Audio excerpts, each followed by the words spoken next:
Now let's take a look at news stories making headlines around the globe. First off, Nigeria's presidency says the government has reached a settlement with Italian energy company Eni and Nigerian Ajib Exploration Limited over the long-running dispute surrounding oil block OPL 245.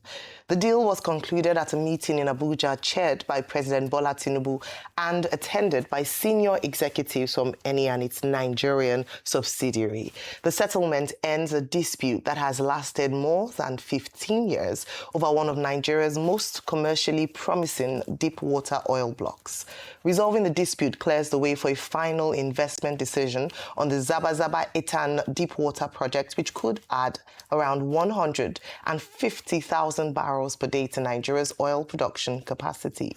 Presidential Energy Advisor Oluf Vehijen said the revised settlement improves on a 2011 agreement and aligns with Nigeria's current regulatory framework under the Petroleum Industry Act. In Zanfara State, Governor Dauda Lawal has concluded plans to defect from the opposition People's Democratic Party (PDP) to the ruling All Progressives Congress (APC) as consultations have been completed of political realignment in the northwest state.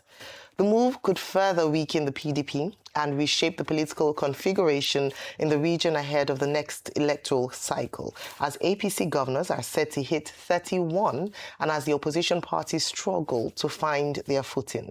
Authoritative sources within the APC disclosed to This Day yesterday that the governor had recently held meetings with members of his cabinet, political associates and other stakeholders in the state capital, Gusau, to deliberate on the political direction of the state and the implications of remaining in the PDP amid the opposition party's lingering internal challenges. Former Governor of Bayelsa State, Senator Seriake Dickson, has defected to the newly formed political party, the Nigeria Democratic Congress, after quitting the People's Democratic Party.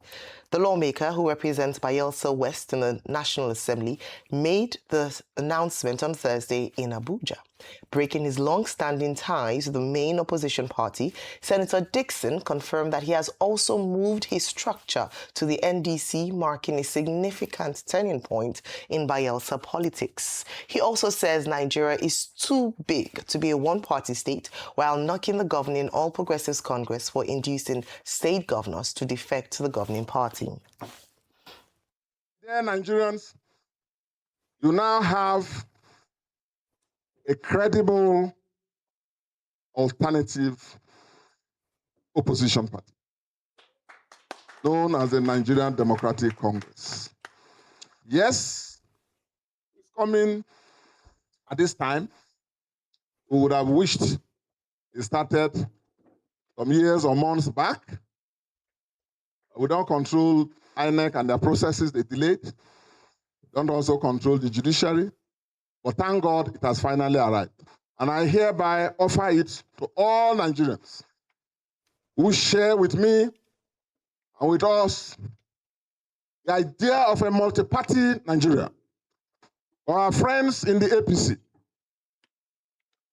as most of you know my position, we do not believe in a one-party Nigeria. What is good for this country is a strong political party in government and a strong party in opposition. Something terrible has happened to this country's political history by the weakening and the imminent destruction of the PDP. PDP is a national treasure. I hereby present to you your membership card as 001. By the powers conferred on me by today as Pro Tem National Chairman, I hand over unto you the symbol of authority as national leader of Nigeria Democratic Congress to lead us to the promised land. Well, moving on to Kano State, where the House of Assembly has commenced impeachment proceedings against the Deputy Governor of the state, Abdul Salam Gwarzo. The action follows petitions against Abdul Salam over alleged irregularities during his tenure as Commissioner for Local Government Affairs between 2023 and 2024. Arise correspondent Ayo Adenaye tells us more. The motion for the impeachment proceeding was moved by the majority leader of the House, Lawal Hussein.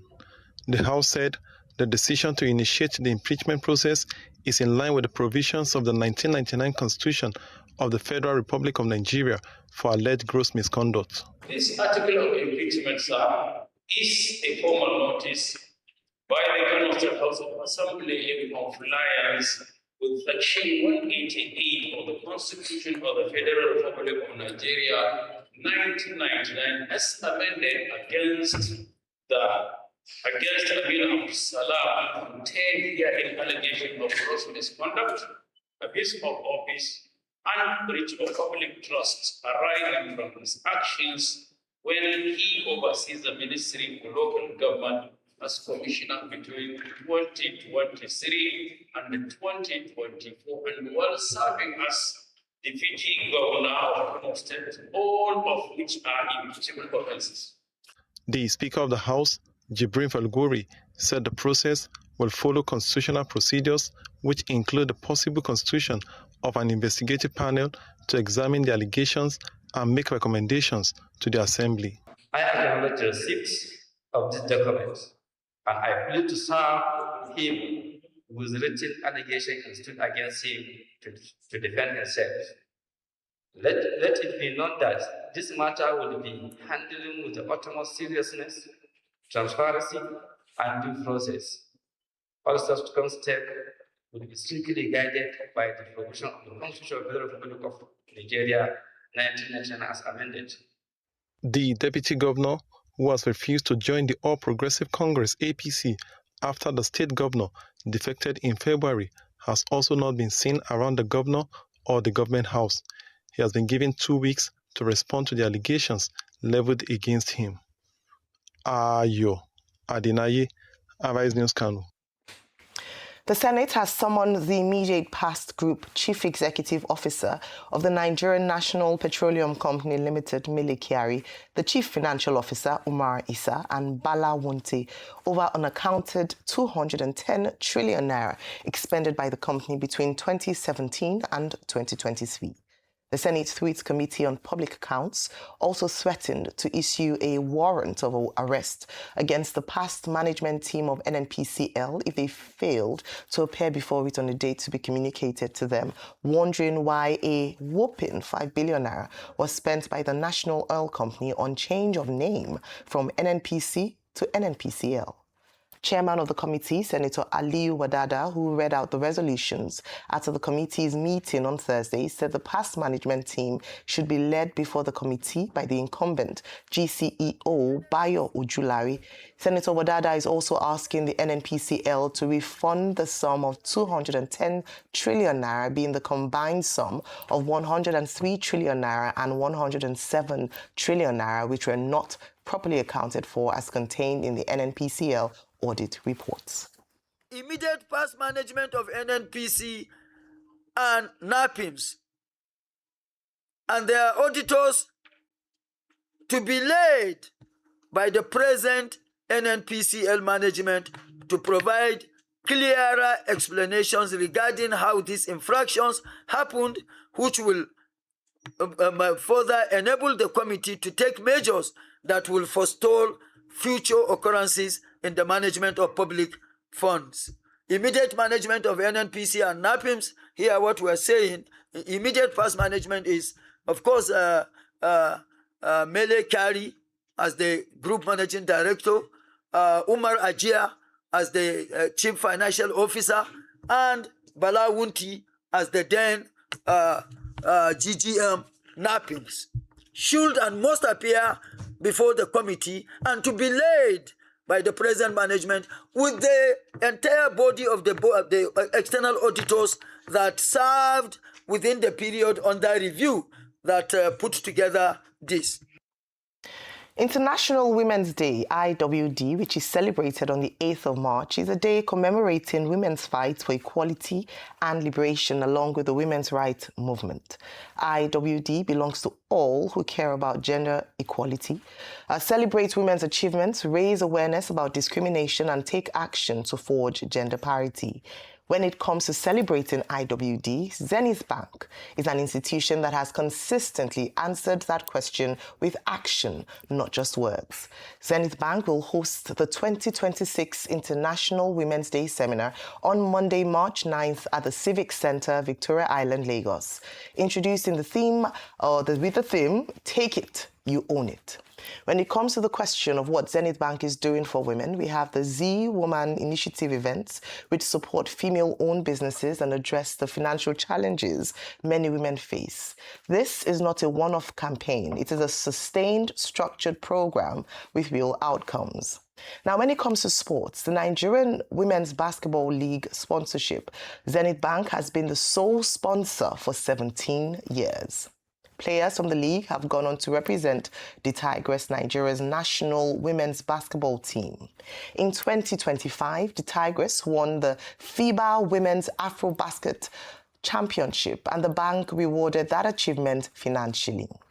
Zenith Bank also has the Pad a Queen project, which provides a one-year supply of sanitary pads to schoolgirls in underserved areas across Nigeria, alongside education on menstrual hygiene management.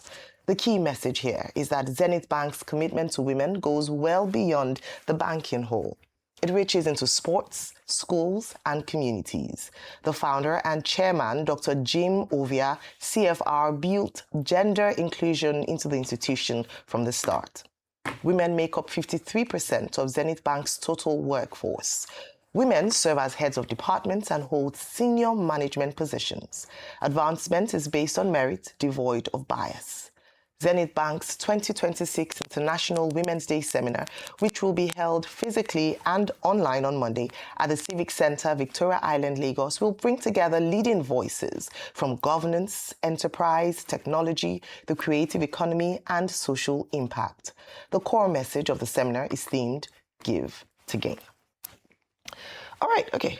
It's Friday before International Women's Day. I have to put that in because, of course, thank you very much. Both of you, Thank you very much. And thank you for being a he for she. Yeah, powerful one. Give to gain. So really, I mean, a number of activities lined up this season, but it's great to highlight or spotlight this morning what Zenith Bank is going to be doing next week, Monday, on the 9th of March. And I was hoping to actually talk about the fact that they have their first female MD as well. So this should be a very special one, and as many people as possible should attend. But of course, the big stories before us this morning, OPL 245, also looking at some defections this morning, Dauda Lawal from Zanfara State, Seraki Dickson, also how important is that to the Bayelsa politics, and 5 billion naira to add an L to a name. Bimba, your take on these stories. All right, where do I begin? Well, let me quickly begin with Zenith Bank. I like the theme, take it, you own it. And I think I'm going to start on that note. I'm going to take it and own it as I get into my analysis this morning. We begin with this wonderful news around the successful dispute resolution around the controversy, 15-year controversy of the OPL 245 that we know emanated from the Abacha era. And, this is a lucrative oil licensing block that can potentially unlock 9 billion barrels of oil. But it also became a textbook case of resource corruption with over $1.1 to $1.2 billion in corruption and court cases all across the world to try and unpack and to try and get justice and to try and correct the anomalies and the corruption that had stained what would have been a hugely beneficial oil contributor to the Nigerian economy. But now we see that the 150,000 barrel potential of OPL 245 can now be potentially unlocked. And this is coming at a very significant time. The first thing to note, rather, is the fact that we're seeing some elements of the PIA in action, and we're seeing them being able to unlock the market value, market sanity that that people had always advocated for in the oil sector. So we're seeing successful dispute resolution. And this is important because it's coming at a time where the bid licensing round for 2025 is coming to a close. I believe today should be the final day. And this is also a process that has been streamlined and has said to have become much more transparent since the PIA. So we're starting to see some fruits coming from the PIA. However, this morning, I also want to reference the geopolitical context of the significance of this development, the significance of Nigeria being able to unlock more barrel output per day. Because in my conversation with the GCEO of NNPC, Engineer Bayo Julari, he had said that, well, listen, we can do the 1.8 million barrels per day. That is actually the ceiling that Nigeria can do because there are so many structural issues. Without us unlocking certain things. We've resolved security matters. However, some of our infrastructure is old. And of course, we now have to unlock other oil fields. So this is in line with that. However, we know that the crisis currently in the Middle East has given a spike to the oil price, which many people have celebrated and said that, oh, this is a good one for Nigeria. But I want to quote my colleague Rolake Akinkube Filani of Business Week, who wrote an incredible article where she was saying the only way we can benefit from this, because the spike in price is just a short-term benefit. However, how can we become a geographical, strategically advantaged place to be able to put oil into the global market? How can we create structural advantages? Because again, we now see that OPEC's output is concentrated in the Gulf, and anything that happens in the Gulf shakes that output. So we're now in West Africa where we don't pass through the Gulf, we don't pass through the Strait of Hormuz. So strategically and structurally, how can we now begin to ensure we straighten out our oil sector, our upstream, to be able to benefit from the crisis and from the volatility that's happening in other parts of the world. So again, I commend that this has been resolved, and we look forward to the closing of the current licensing bid. Let's now go to politics, to Zanfara State, where again, this issue can be broken down into a number of pieces. Let me bite on the first piece, which is the political piece of it, the big elephant in the room, which is that we know that Bello Matawalle, who currently serves as the Minister of Defense, only served one term as governor of Zamfara State and was defeated by Dauda Lawal. And it is said that he had been in consultation to come back and contest for that ticket again to do a second term, which would have been a Dauda Lawal PDP, a Bello Matawalle APC contest. Now, if Dauda Lawal is to now port over to APC, this makes the race within Zamfara State extremely interesting, because the rumors say that he's also been offered an automatic ticket. What then happens to Bello Matawalle? What, interestingly enough, you know, we had consistently said that one of the things that we should look out for is the fallout that will happen within APC when certain stakeholders don't get what they were aspiring towards because defectors have joined the party. However, the Electoral Act 2026 has resolved that, because what it means, because of the digital membership register and the date that the digital membership register closes, it means that whoever doesn't benefit from the primary process is still stuck within the party. There's no more party hopping after primaries.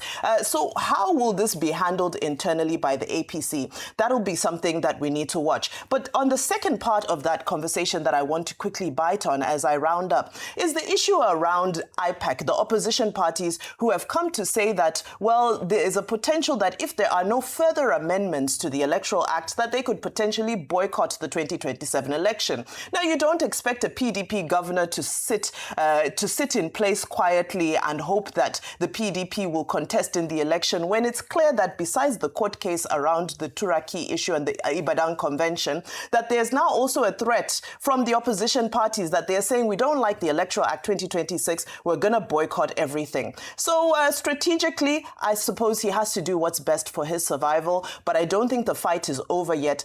I believe that Bello Matawalle, who's said to have been a leading contender for that particular ticket, may still have a say in this. As I hand over to Rufai, Kano State, I believe, Deputy State Governor, Again, we continue to say that there's no, there's no intimidation or coercion for people in the opposition. But you see here a deputy governor who said that he will not defect. Suddenly, they've woken up and remembered that he has corruption cases and that he has a case to answer. So it always reminds us of that statement that your sins will be forgiven when you move over to APC, even though they deny it. I yield the floor. Thank you very much, Rufi. Thank you so much, Vimbai, for that insight.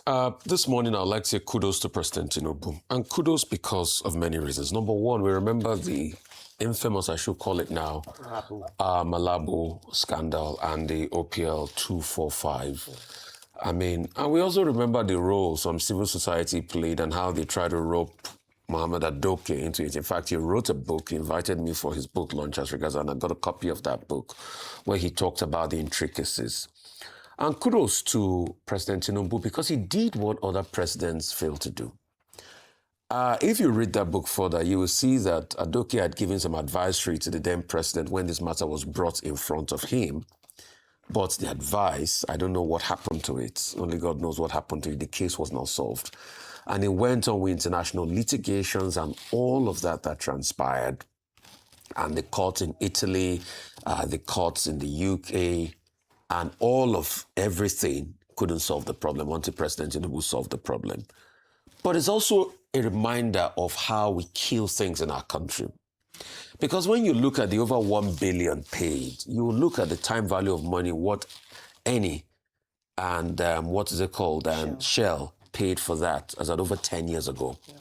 When you look at the time value of money, God knows what will have happened. Yes, this is going to add to the Zabazaba field, Zabazaba Eton field, about 150,000 per barrel. But don't forget that these oil majors will now have to go back and look and now make an FID, a final investment decision, which is going to take a couple of years. So, It started about up to 8 years. So it's going to take a couple of years. That will not add any 150,000 barrels to our production now. That will not be able to help us buffer as regards Iran and what is happening in the Middle East now. It's still going to take a while. In 8 years from now, what will be the viability of oil? That should be what we'll ask, because when you look at the oil sector, the move away from oil sector and all of that, the pivot is another challenge. Will it be as exciting as that, as it is now, as at then? That's another one. But kudos to President Tinubu all the same. It just shows when corruption stifles things, how it destroys the prospect of growth in a country.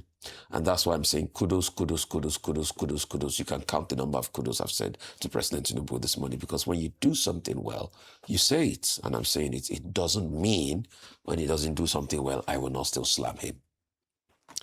As regards Dauda, yes, very interesting political intricacy you've just put forward. But the implosion that might probably happen in the APC is when even the convention and the primary starts and the interests. So yes, President Tinubu and his cohorts might have been able to buffer against people openly leaving the party. But can he also assure himself that these people will not work in concert with the opposition? Because when they can't get their way, definitely there might be spoilers. Because for the life of me, somebody like Matawale that can't stand Governor Dauda will have to align with him because they're in the same party. It's going to be a lot of intricacies. Anyway, they say it's a report by sources. Governor Dauda, they've not still heard from him. Yes, he's been talking to a couple of other people. We know because the PDP is in dire straits as we see today. But look at the case of Benue. Look at the Akume case and the governor's case.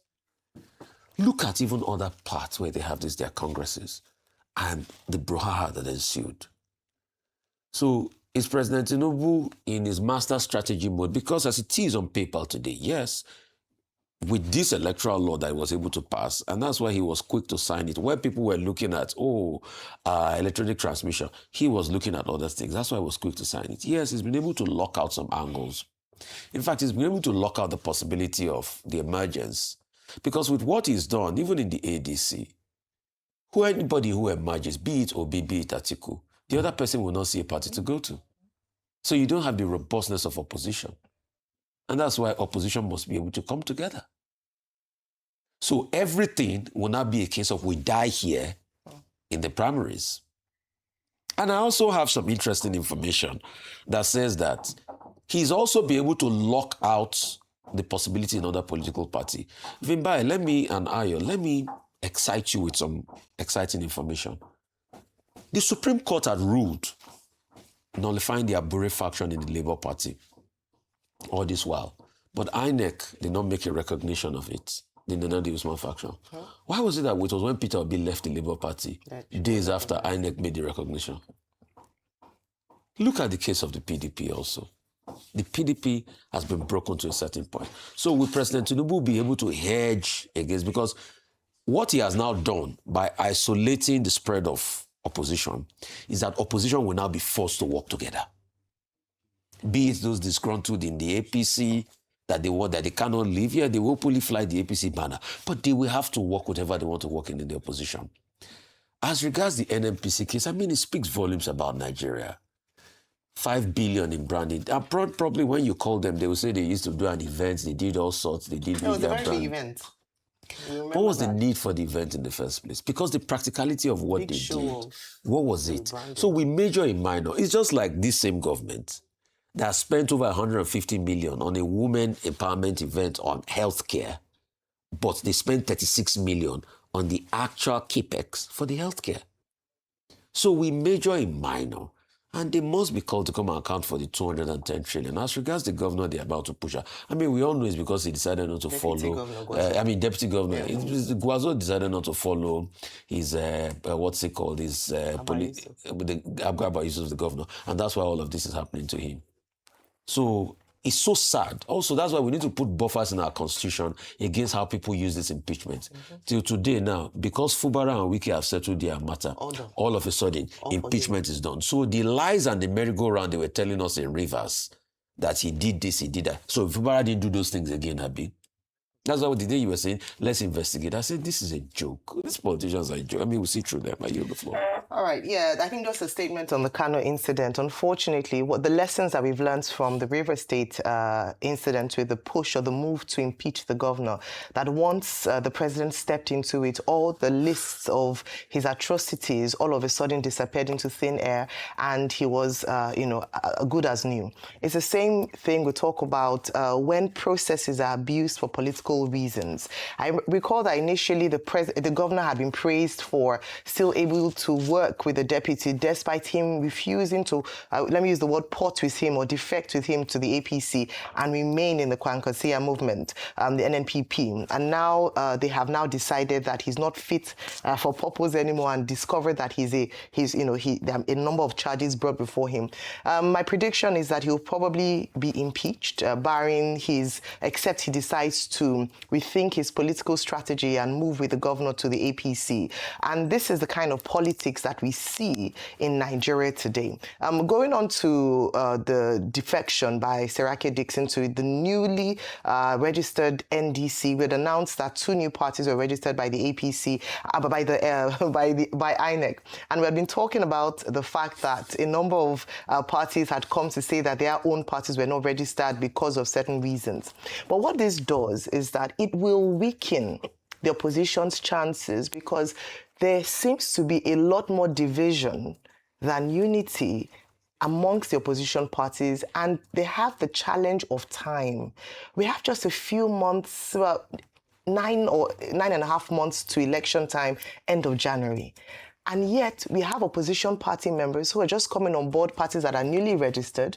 So in terms of the work, at best, maybe he alone would win on that platform.